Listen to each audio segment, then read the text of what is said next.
Welcome to the episode of Inward Bound for Mindful Living with Mr. Deepal Suryaarachi. We've come quite some distance, haven't we, Mr. Suryaarachi? Today, however, we are going to talk about what we feel as something that is very important, specifically in the Sri Lankan context, and that is on intolerance, or rather how we can start tolerating and how we can inculcate tolerance among ourselves, and how exactly mindfulness and being aware of your surroundings and others can assist us in doing so. So, Mr. Suryaarachi, over to you. How exactly do we overcome this problem? How to tolerate intolerance. Yes, exactly. Let's first explore together what does intolerance means. The lack of tolerance. Now, tolerance sometimes you can feel as a neutral state. I tolerate. But I think the whole intolerance comes when I don't like what goes on with me, with others. Right.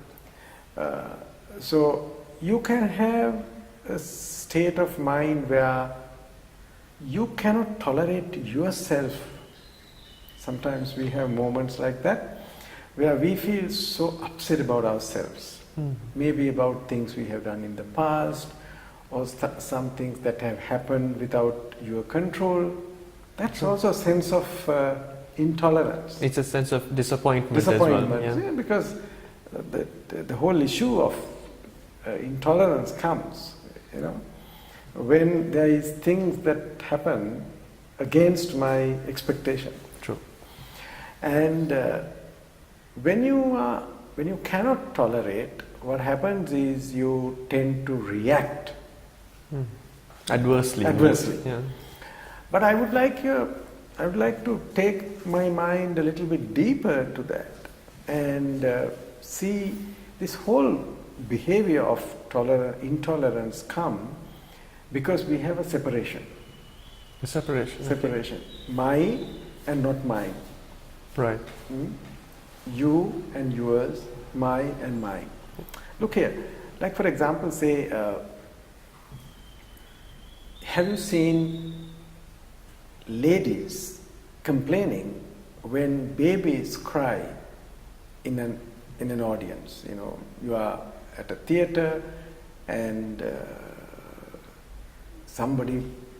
baby cries in the far back, and some ladies get disappointed and rattled, this thing.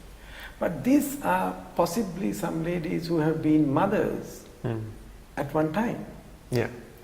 Now, when her child cries, she wouldn't have feel the same thing. Yeah.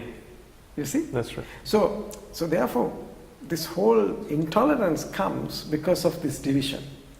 So it's not necessarily just likes or dislikes, it's also sort of carving out the fact that it doesn't involve me, it is not part of me, it is of someone else. Exactly, because we that is how we live, isn't it? We always think it is mine and this is not mine. Yeah. The moment it affects me, the whole thing begins. Now, because of this division of me and not mine, you and yours, my and I and mine, like similarly, what is not mine. Now, when something is not mine, you want to grab something. That's also a level of intolerance. Let me explain it this way. You see a beautiful flower. Okay. So if you have absolute tolerance with nature, you admire it and let it be there. Look but don't touch. Yeah. But if you have the intolerance at that level, you want to cut it and bring it and put it into your vase at home. Right, okay. So that's another level of very, very deep level of intolerance, because you think, for me to enjoy something, I have to own it. It has to be mine. It has to be mine.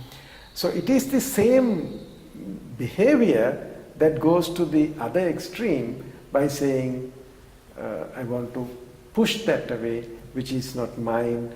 When I say which is not mine, when it doesn't fit in with my frame of reference, my frame of things. That's actually quite an interesting way of looking at it, because I think even myself and most people think of intolerance or being intolerant as something which goes in line with impatience as well. That I can't be bothered to, or rather I don't have the time to do so. Why is this person wasting my time? I think the example that I initially actually told you was, there's a lot of construction work on the roads that are going these days, and you see that sense of frustration and intolerance on the road quite a lot. And it's pretty much no one wants to compromise, no one wants to give way. There might be a pothole or there might be mud, but the very moment you see that, and if you're at opposing ends, you see both vehicles racing to each other to make sure that he or she avoids it, and the other person is the one who has to go into it. So how do we reconcile with that side of intolerance? So this is the continuation of the same identity, isn't it? Right, okay. Because if you are tolerant, like for example, say you see a beautiful sunset, you don't want to own it.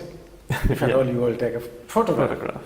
Because you know it cannot be owned. Correct. Now, another situation where this intolerance comes is because of this self-identity, ego, what we say, it's mine. Right. Okay. So for example, say you wash your car and very clean, and you have an important wedding to go. Yeah. And now you see you avoided every pothole and mud patch, and here comes. Okay? Yeah.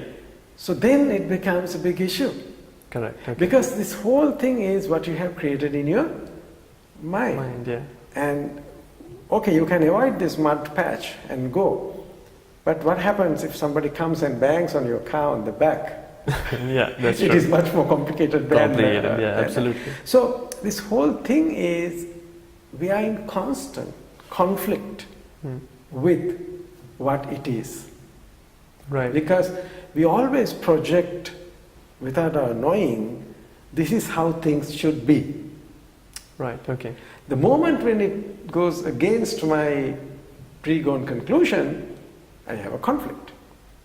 Conflict is the beginning of this behavior which we label as intolerant. It can be frustration, it can be anger, all these things. So it's something that's systemic, is it? It's something that comes from deep within, from your own perceptions. It's natural, it comes. Okay. So as you rightly brought this topic to our domain of discussion, is that once you become aware, you can deal with it. Right. So much like we have looked at every other emotion. So this from is an outside, emotion. it's another emotion. Yeah. And it is very much rooted in this like-dislike dichotomy.